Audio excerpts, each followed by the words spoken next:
د محرم اولنی تاریخ یو خصوصي وظیفه بود په ورځ باندې یا زیارت را روان زیارت یا د بود په ورځ باندې محرم الحرام اولنی ورځ او په دې ورځ باندې یو خصوصي وظیفه درته خیمه هر مسلمان د لپاره فائدمند دا وظیفه ده او هر مسلمان ته به فائدہ ورکړي وایوري دا وظیفه زده کوي بیا دا ویډیو مخکې در سره شیر کوي چې بل مسلمان هم دا وظیفه زده کوي.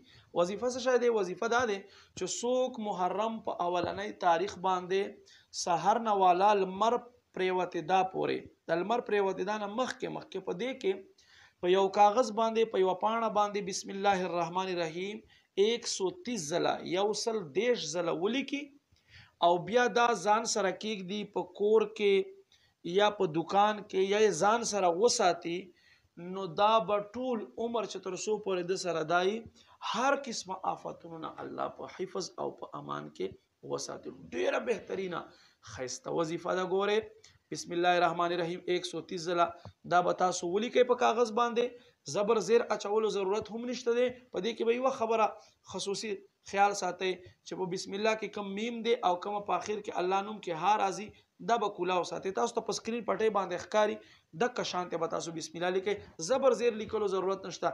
یو مخ تر باندې ډک شو نو په دې بل مخې هم ورپسې لیکلای شي. یو سل 10 ځله دا عدد مه هیروئ. ویډیو در سره شیر کړئ چې نور ته پیغام ورسیږي.